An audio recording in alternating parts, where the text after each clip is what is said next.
Hello, welcome back. Last video में हमने देखा था कि हमें डायमेंशंस कैसे निकालनी है और कुछ क्वांटिटीज़ की हमने डायमेंशंस निकाली थी। आज हम कुछ ऐसी क्वांटिटीज़ की डायमेंशंस निकालते हैं जो कि थोड़ा सा अनयूजुअल है, जो डेली बेसिस पे उतना हम यूज़ नहीं करते, but exam point of view से बहुत इंपॉर्टेंट है। सबसे पहले हम बात करते हैं इलेक्ट्रिक रेजिस्टेंस की। इलेक्ट्रिक रेजिस्टेंस बेसिकली मतलब क्या है? ठीक है, रेजिस्टेंस का मतलब आप सभी जानते हैं, आर। ठीक है, वही वाला रेजिस्टेंस, लेकिन इलेक्ट्रिक रेजिस्टेंस दैट मीन्स यहाँ से उसका फॉर्मूला निकलेगा आई स्क्वायर आर टी से। और हमको किसके लिए डायमेंशन चाहिए? इसके लिए। एच बेसिकली मीन्स है हीट का, और हीट एक एनर्जी है, तो एनर्जी का ही डायमेंशन फॉर्मूला यूज होगा, which is M L square T minus two. ठीक है, आपको करंट का पता ही है, करंट के लिए क्या आता है? ए, और ए स्क्वायर है तो हम ए स्क्वायर, या आई स्क्वायर है तो हम उसकी जगह ए स्क्वायर यूज करेंगे। टी विच इज टाइम, तो उसकी जगह टी यूज हो जाएगा। अब चलो इसमें निकाल के देखते हैं। एच के साइड एच की डायमेंशन लिख दो, एल स्क्वायर दिस वन, और इस साइड ए स्क्वायर आर पता नहीं क्योंकि आर के लिए निकाल रहे हैं, और यहाँ पे टी बेसिकली इतनी।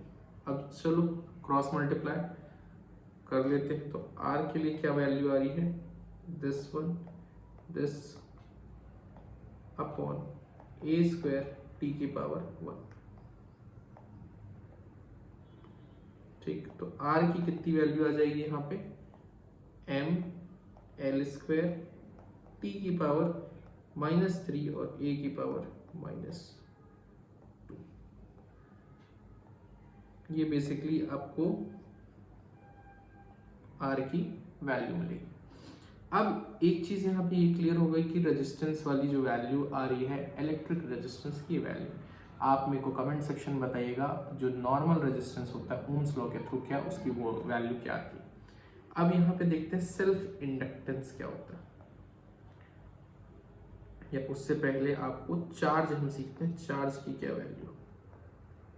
Charge which is Q, I is equal to Q upon T होता है। I is equal to Q upon T, तो क्यू की वैल्यू क्या आ जाएगी? I multiplied by T. Q is equal to, इसकी वैल्यू तो पता है, टी की जगह पे टाइम, इसकी वैल्यू ये। अब जरा इलेक्ट्रिक पोटेंशियल की वैल्यू देखते हैं। Electric potential V is equal to क्या होता है? Work done upon charge. और वर्क डन के लिए फॉर्मूला अभी देखा है आप लोगों ने क्या लास्ट वीडियो में? दिस वन, और A की वैल्यू ये रख दो, तो वोल्टेज कितना आ जाएगा?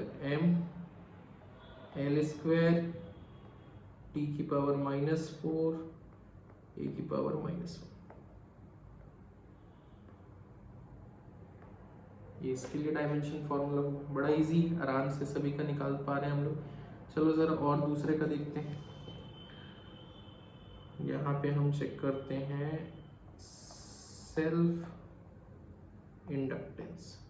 ये आप पढ़ोगे क्लास 12th में ये वर्ड, ठीक है, क्या होता है, बस मैं यहाँ पर निकाल के देखते हैं कैसे होता है। फॉर्मूला इसका ये है बेटा कि E is equal to energy is equal to half L I square. ठीक, और L is our self inductance. ठीक, L is our self inductance, I is current, E is energy. अब यहाँ पे सीधी सी बात है कि आपको L के लिए वैल्यू चाहिए, तो आप क्या करोगे? E अपॉन आई स्क्वायर कर दोगे, E अपॉन आई स्क्वायर। और एनर्जी, अभी थोड़ी देर पहले भी बात हुई थी, हीट एनर्जी में भी वही सेम एनर्जी यूज होगी, यहाँ पे भी सेम एनर्जी यूज होगी। तो क्या आएगा इसका formula? M L square T -2 upon A square. जरा इसका फॉर्मूला देख लेते हैं। L इज इक्वल टू क्या आ जाएगा आपको? M एल स्क्वायर टी -2, एक भी ऊपर चला जाएगा तो ये भी -2 बन जाएगा। तो सेल्फ इंडक्टेंस आपका ये आएगा। Is it clear? अब इसके बाद एक चीज और हमें जानना है। सर इतनी चीजें तो हमको समझ में आ गई कि इसको निकालते कैसे, लेकिन जो क्वेश्चंस बनते हैं वो बेसिकली आपको मैंने बताया, दो कोई भी फिजिकल क्वांटिटीज दे दी जाएंगी, आपसे पूछा जाएगा क्या ये दोनों के डायमेंशन फॉर्मूले सेम हैं, तो आपको उनको अलग अलग सॉल्व करना पड़ेगा और फिर उसके लिए निकालना पड़ेगा। तो या तो आप याद रख सकते हो, लेकिन याद कितने के रखोगे आप डायमेंशन फॉर्मूले, ये सबसे बड़ी प्रॉब्लम है, कितनों के याद रखोगे आप, सबके याद रखना तो पॉसिबल है नहीं। तो बेसिकली निकालना अगर एक बार हम सीख जाते हैं तो it will be good for us कि हमें पता होगा कि कैसे निकालना है। अब यहाँ पे ये चीज़ें भी हो गई, एक बार हम एक और निकाल के देखते हैं प्लांक कांस्टेंट की वैल्यू। प्लांक कांस्टेंट थोड़ा बहुत कभी सुना होगा आप लोगों ने, और बेसिकली शुरू हो गया होगा 11th चैप्टर सेकेंड केमिस्ट्री में आपको मिल जाएगा। इसके लिए E is equal to H nu, H is our Planck constant, ठीक है। और इसकी एक स्पेसिफिक वैल्यू होती है, जैसे ग्रेविटेशनल कांस्टेंट की वैल्यू होती है ना उसकी 6.67 इंटू 10⁻⁻11, तो इसकी भी एक पर्टिकुलर वैल्यू है। प्लांक कांस्टेंट की वैल्यू कितनी है, 6.64,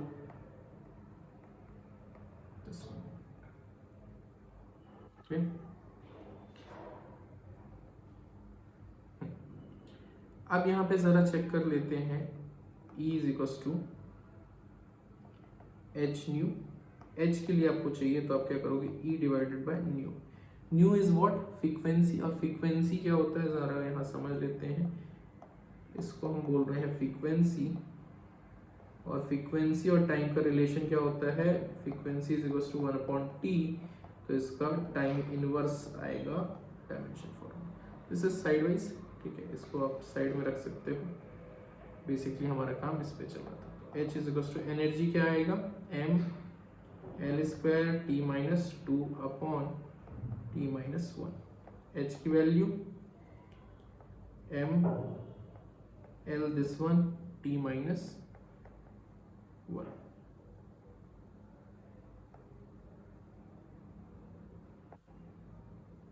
क्लियर। इसके बाद स्पेसिफिक हीट का निकालने देखते हैं अपन। स्पेसिफिक हीट, स्पेसिफिक हीट और स्पेसिफिक हीट कैपेसिटी। कैपेसिटी दोनों में फर्क भी है थोड़ा सा। तो S इज इक्वल टू dQ/डेल्टा T अपॉन कैपिटल dQ क्या है, हीट, ठीक है। dQ आपकी हीट हो जाएगी, जिसको आप या एनर्जी बोल सकते हो, मैं लिख देता हूँ यहाँ पे, it is energy, this is mass and this is temperature, actual में डिफरेंस इन टेम्परेचर। तो अब निकाल लेते हैं जरा, S is equal to dQ पे, एनर्जी का तो याद ही हो गया होगा फॉर्मूला अब तो आप लोगों को। यहाँ पे मैंने बोला था या तो थीटा यूज कर लो टेम्परेचर की जगह पे, या तो K यूज कर लो, that is totally up to you. मैं थीटा यूज कर रहा हूँ, अपॉन m से m कैंसिल, तो S की वैल्यू कितनी आएगी आपकी, m0 l square T-2 θ-1।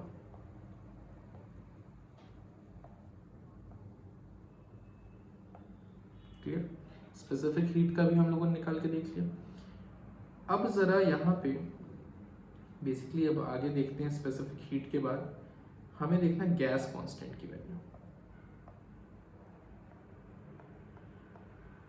Gas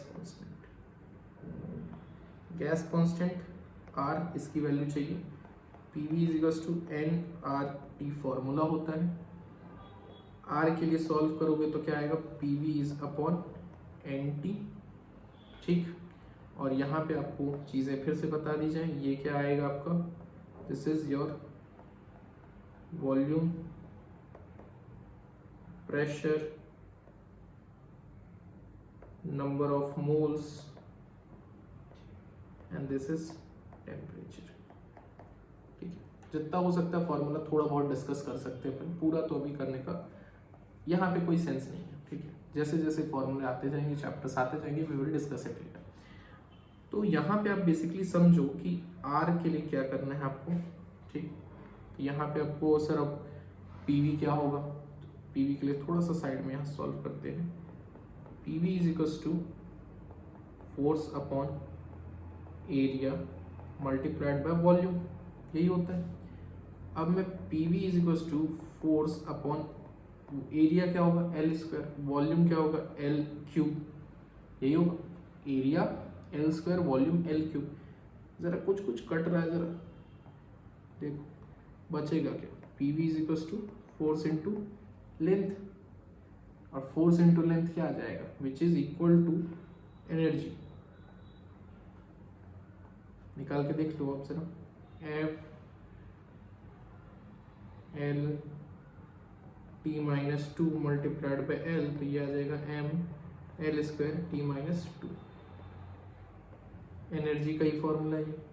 सीधे सीधे हम यहाँ पे क्या यूज़ कर लेंगे, यहाँ पे हम पीवी की जगह पे क्या यूज़ करेंगे, M L square T minus two, नीचे में नंबर ऑफ मोल्स की जगह मोल, और यहाँ पे टी है तो या तो आप थीटा यूज़ कीजिए या आप के यूज़ कीजिए। मैं थीटा लास्ट में मैंने बताया था, मैं थीटा यूज़ कर रहा हूँ।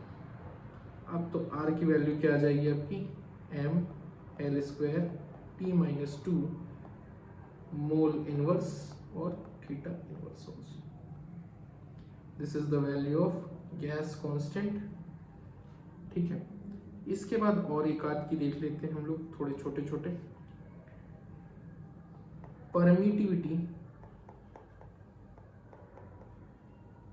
Of free space. Permittivity of free space का मतलब क्या है, आप सभी ने पढ़ा है कूलम लॉ।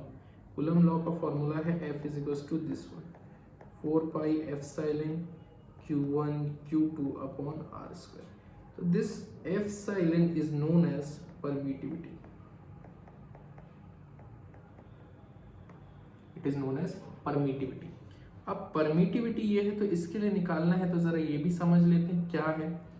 यहाँ पे cross multiply, force multiplied by R square, ठीक है, या इसको सीधा सीधा सिंपल वे में कर देते हैं और शॉर्ट पे this one here Q square upon force multiplied by R square. तो निकाल लेते हैं, क्यू का चार्ज का क्या होगा ए टी, इसका स्क्वायर और नीचे फोर्स है तो F L T minus two और वन टू।